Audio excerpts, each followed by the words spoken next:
Hi again, everybody. This video is sponsored by contribution from Kate, and here's her story. Dear Ollie, thank you for putting yourself out there and giving those of us without voices a chance to share our stories. I think we all have a need to finally be heard. Many of us have kept our family secrets buried for so long. I've contributed what I can, though being a stay-at-home mom, my funds are limited to you. Can you refer to me as Kate? That being said, I just watched your video. The enabler of the narcissist is the Wizard of Oz, and I was jumping out of my body because the parallels are unbelievable. The first time this happened was a half year ago when I found out my dad is a narcissist, and now I'm coming to the realization that my mom may be a covert narcissist, and I still can't wrap my head around it. Anyway, let me warn you first that this is long. I've always had problems condensing my writing and find it hard to see the big picture in which might be where you could help out. Well, to give you some background, I am 39 with two kids, aged 2 and 3 months.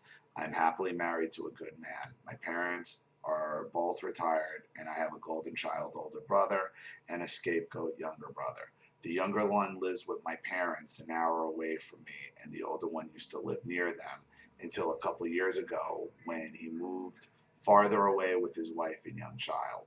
I'm looking to get your perspective on my mother, golden child, and his wife.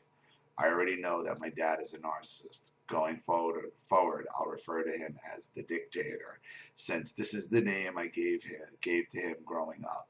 I guess you can imagine what he's like, so I'll save my description of him for another time, since I could write a book on him.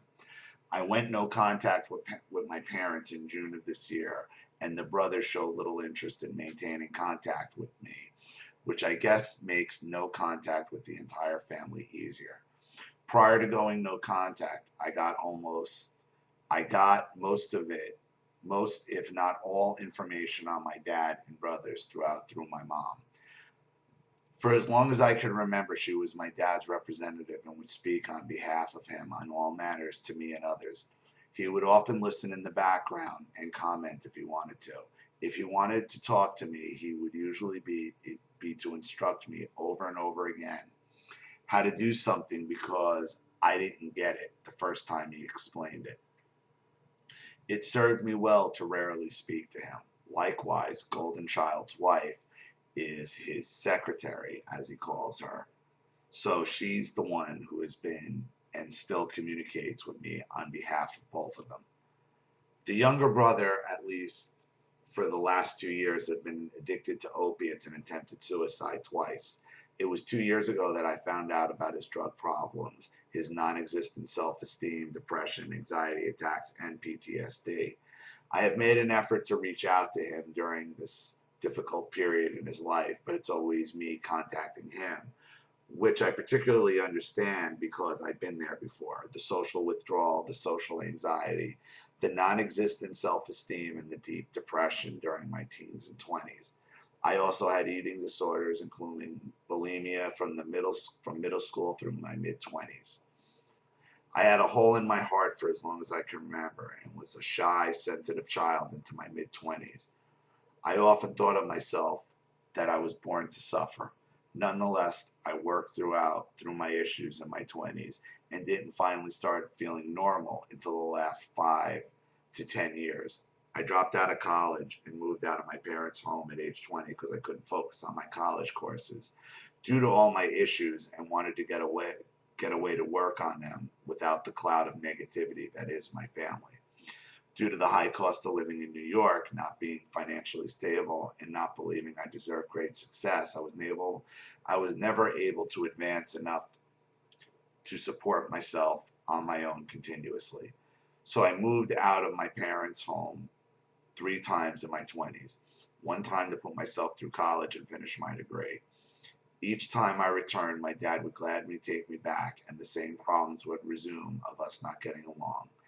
I finally moved overseas to Asia and Europe at the age of 30 for a year to work as a teacher, to work on myself and prove to myself that I could make it on my own.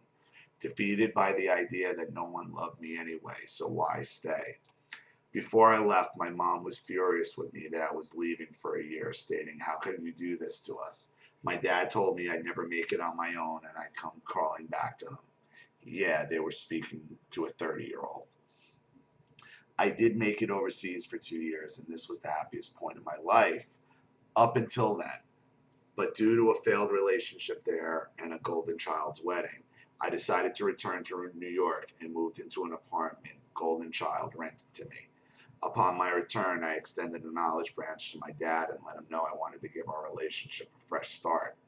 I had changed for the better overseas and had time to forget how he was, and I foolishly believed he might have changed too. When, again, I couldn't afford a rent due to a low-paying job and my hours being cut at work, I moved in with my parents for a few months for the last time as I looked for a house with my then boyfriend, who is now my husband. We had been living together for the last 4 years, and I don't have to worry about ever having to live with my parents again. As for my younger brother, my mom babies him at the same time and complains about him acting immature and being unable to care for himself. As an example, she asked me to call him to check up on him when she and the doctor left for an overseas trip when my first child was 1 week old, and when I didn't because of sheer busyness, the first thing she did upon her return was yell at me for not calling him. No interest in how I was doing with a new baby or that I was nursing a fever for a good part of her trip. Just straight yelling at her 37-year-old daughter. That's when I found out about his drug addiction.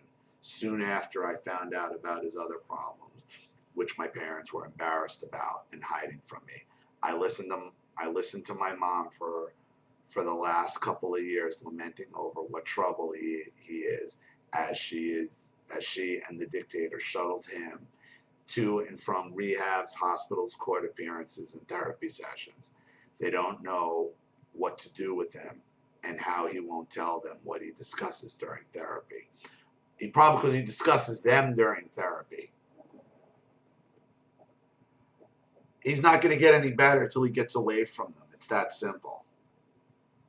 I told her they have the option of doing therapy as a family, but from past conversations, I know the dictator refuses, though she still feels entitled to know what my brother says to his therapist. I wonder why. As for myself, I never got therapy when I was younger, but I worked on a lot of my problems through a lot of introspection and hard work. If there was something that made me anxious or scared, I did it. I made small steps in building up my confidence in social life. I am no longer the shy and insecure person I once was. You see, a lot of things went down in the last few months that made me wake up to the fact that the dictator is a narcissist. Before that, I just knew he was controlling, pig-headed, paranoid, and closed-minded SOB, and my mom put up with his shenanigans. I stopped speaking to him at different points during my 20s, but always stayed in limited contact with him because of my mom. If we were in the same room, there was bound to be an argument. I would often leave their house in a huff, asking myself why I keep visiting if it always pisses me off.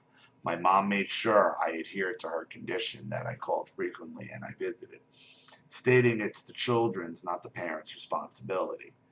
Otherwise, she called me up and scolded me, or would visit and then scold me.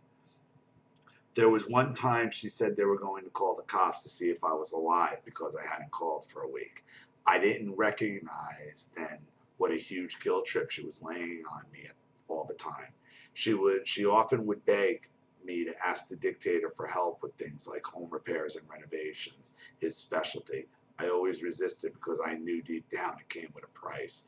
You see, we had that perfect looking house growing up since the dictator devoted a lot of time to making it look like it was from the pages of a magazine, laboring after work and on weekends, calling us kids lazy for not helping out, which consisted of cleaning up after him and telling us how we did things wrong. To the dictator, it was very important that the house looked modern and that the walls were free of any blemishes, I suppose to compensate for the ugliness that he has within. Fast forward to earlier this year, I was pregnant with my second child. My husband asked me to ask my parents to watch our son when I gave birth, and I obliged, even though the first time they stayed to watch our dog was unpleasant because of the dictator. So the second time I was apprehensive to go through with it. And more things happened after that to solidify my apprehension. During those events, I got the sense that something was off with both my parents. I started getting anxiety. I couldn't sleep while replaying the events of all those get-togethers, and I felt the dictator wasn't being as supportive as he should be to his pregnant daughter, who also had a strong-willed 2-year-old to take care of. Also, the dictator seemed to have resumed his bad behavior after years of me thinking he had changed, and my mom appeared to be playing along. She had this smirk on her face a lot of the time and would often chirp in at times and even bait me. For my and my husband's birthday at my house, he did a lot of things to get under my skin, including trying to take credit for teaching me how to bake, which he never did, and passing on his baking genes to me while simultaneously refusing to try my cake, his usual tactic. My husband pointed out my annoyance with the dictator that day and when I would speak with my mom over the phone, but neither I nor he understood it. That was until I did some research, and that's when I discovered that my dad was a narcissist. After that, during the baby shower, the dictator controlled me controlled me, a controlling wife, a bad mother. Oh, he called me a controlling wife and a bad mother in front of others, and insinuated I was being fake when I was oohing and eyeing as I was opening the presents. He always liked to call me fake because I always had manners and was nice, unlike him. My mom brought up the genetics cake issue again at my baby shower because there are people at my baby shower that weren't there to hear it on my birthday. Then my mother concluded that I just don't want to be like my dad. Duh. This was closely related to her usual, "You're just like your dad," which she knows drives me bonkers, but she says it anyway. She also mentioned to my guests I was jealous of my brother as a child, which I explained have been because he used to get gifts for hundreds of dollars and mine were much cheaper. Last, she announced to my guests that I thought my parents were going to hit our son. Oh, did she mean the time that she said that she and my father would hit my son if he misbehaved while I was in the hospital giving birth? While my dad chimed in, he would give him a running like a Swiss Army watch. Yeah, at that point, I didn't trust my parents around my kids. Finally, for my mom's birthday, I told my husband I didn't want to go because I knew the dictator would do something to piss me off, and I was close to losing it with him. It was a birthday party for my mom, but as always, my mom said she didn't want it, but my dad insisted on it. I could understand that because we stopped having birthday parties a long time ago, since he made every birthday party and holiday miserable affair to the point where my brothers and I hated our birthdays. They invited my husband's mother, brother, and his brother's wife. My mom said she invited them because the dictator felt sorry for them and wanted to offer to do work on their house. The first time the dictator come over to their house, when my husband asked my parents for my hand in marriage, he went through their house pointing out everything that's wrong and needs to be renovated, to the point that my husband and his family were offended. So I guess that's why the dictator felt sorry for them now. Anyway, for my mom's birthday party, the dictator copied the decor and food from my baby shower and prior events we've held at our house. He also told my husband's brother and his wife not to have kids because they take up too much time.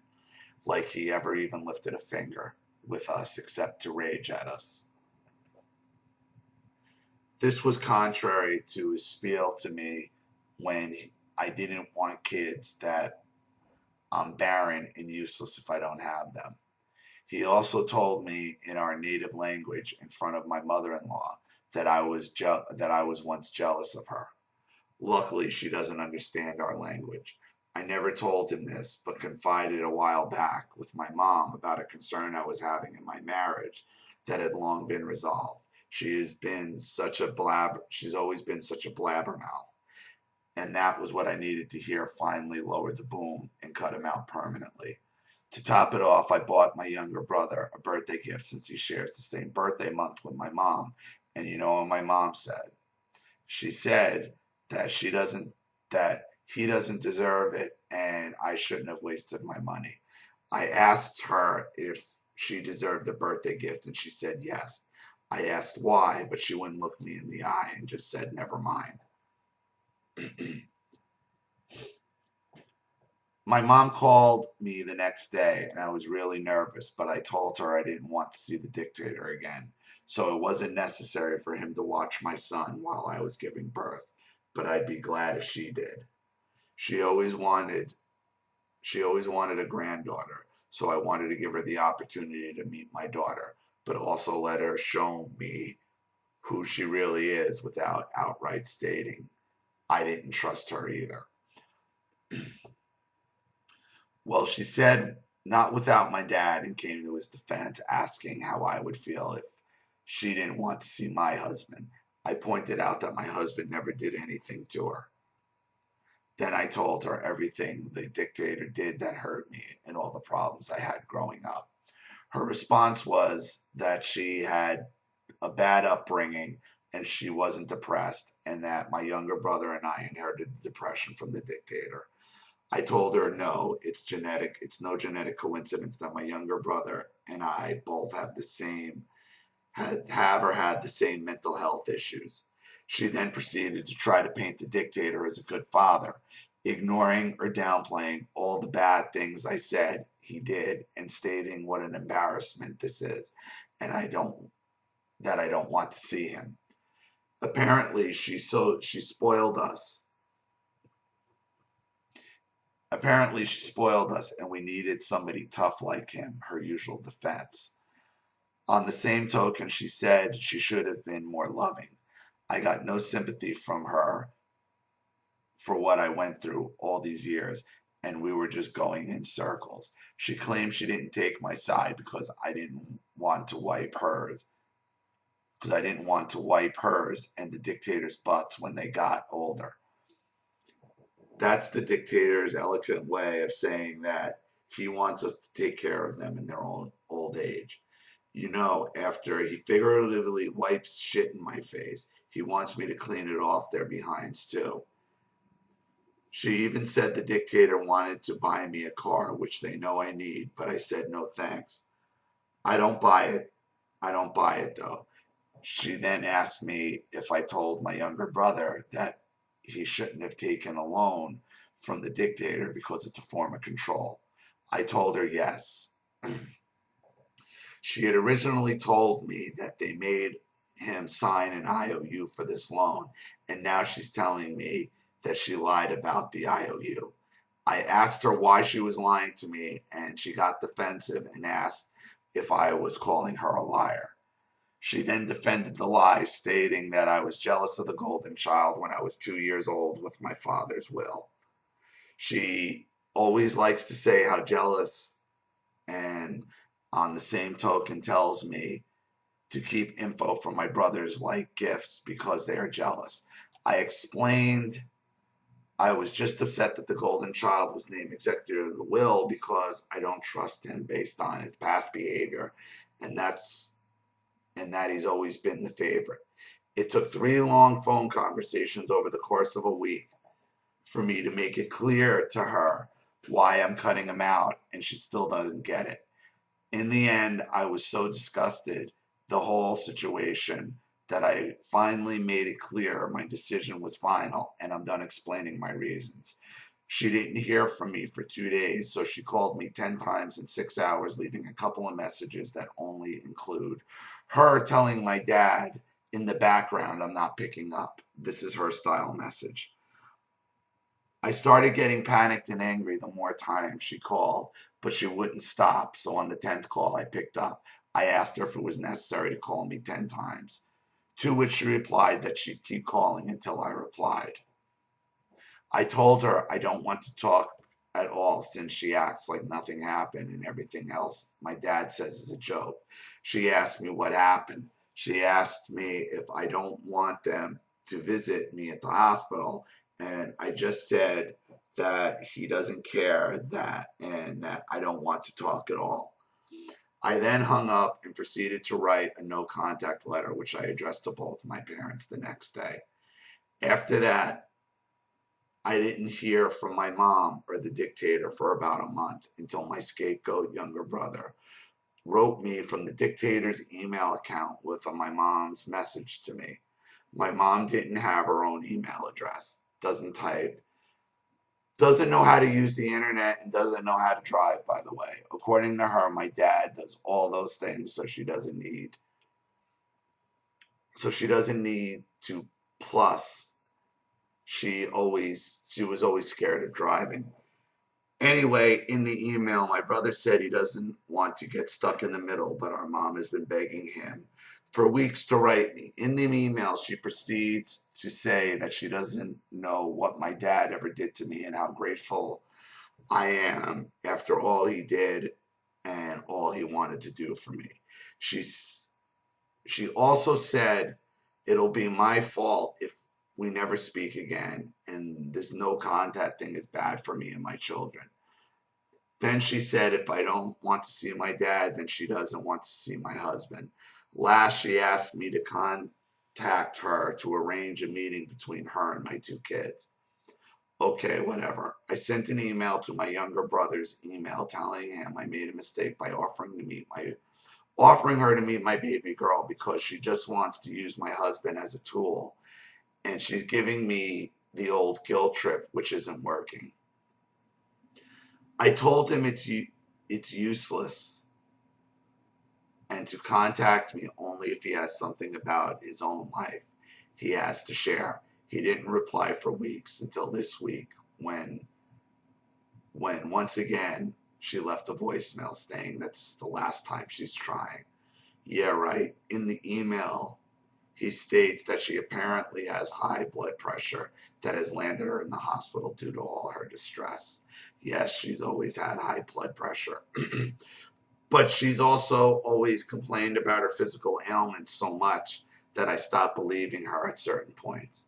Anyway, and now they've apparently bought a house near Golden Child 3 hours away from me. Good for them, and he's so appreciative for them. Now they're still alive, and I should be too.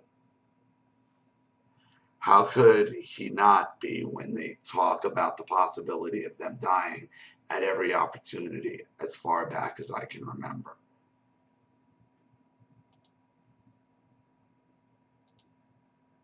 As for the golden child,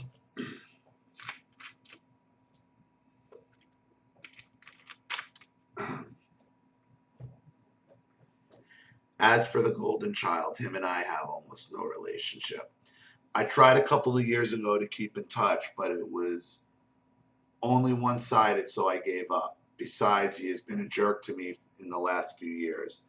When I got presents for him on a couple of Christmases, he got angry with me and refused to open them because I didn't get the memo that we weren't exchanging Christmas presents. His wife gets angry too sometimes, but then opens them and thanks me. She often apologizes for my brother being so rude to me and my husband. About 7 years ago, he yelled at me in an IKEA store where I was shopping with him for new furniture for the apartment I was going to rent for him. This was after I had spoken at his wedding, since everyone in my family refused because they were shy and I was a teacher and used to public speaking after all. The IKEA incident started because I wanted to buy a clothes drying rack, and he lost it at that point because he said I wasn't going to get a washing machine. Mind you, at the time I had no car, so I couldn't even drive to the laundromat, but he didn't care. I left all the furniture I picked out in the store because the golden child said I wasn't moving in. When my parents found out, the dictator told me to come move in with him. Afterward, though, the golden child's wife wrote me saying I could move in and get the washing machine, which I did, and she took me back to IKEA to buy the furniture. The argument was swept under the rug. The next fiasco happened after Hurricane Sandy. I was stuck in my parents' home with them for a week because it got flooded up to the first floor. I really thought I was going to die as the house started flooding.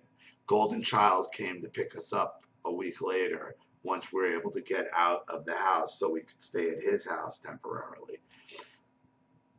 I was trying not to get water inside my rain boots as we waded over 1 foot of water, and the Golden Child drove up to us. He then yelled at me to hurry the hell up, just like my father had done in the past. When I got in the car, I explained that it's hard to walk through the water, and he said he'd kick me out of the car if I didn't shut up and just kept yelling. My parents defended me, saying I had helped them a lot with the insurance for the house and tried to defuse the situation.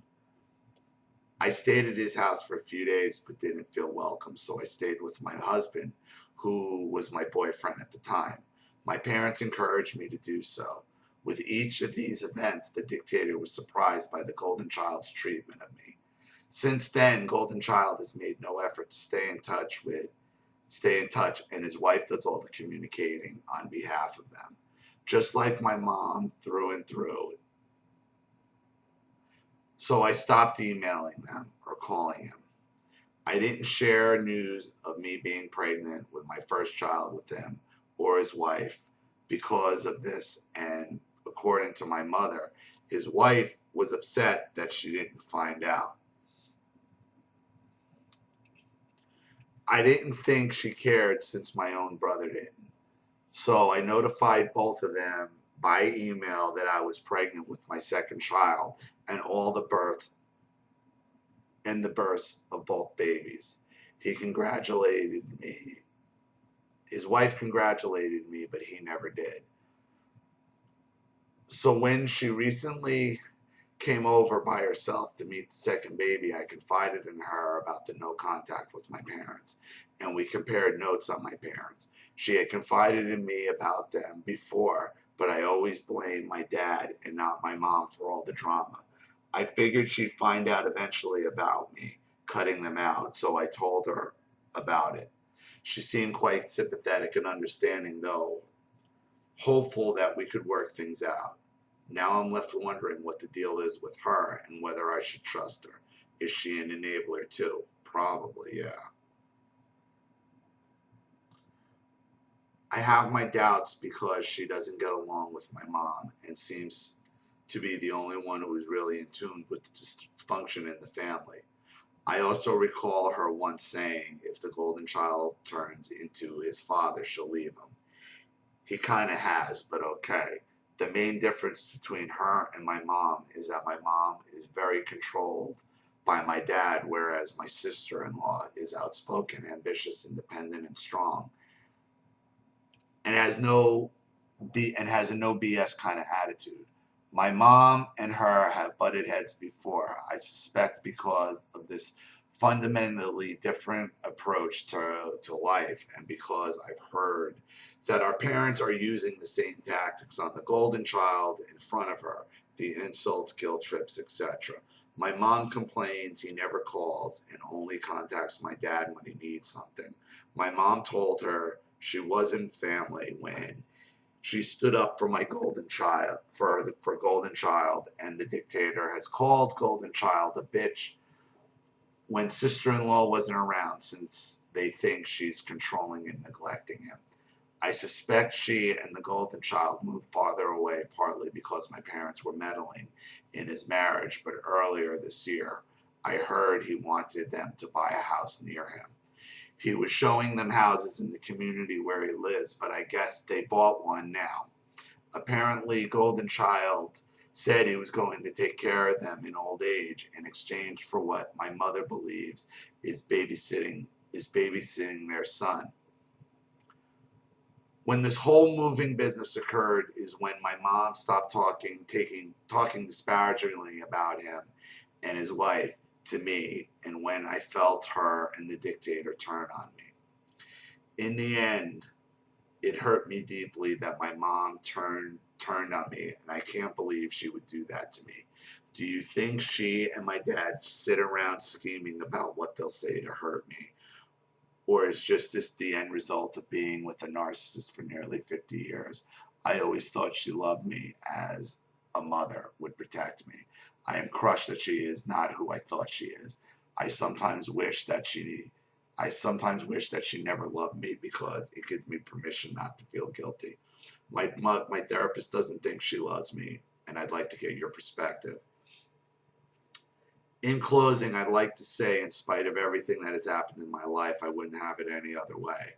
It's my story, sad and twisted as it is, and thriving and growing in spite of it has been a transforming experience.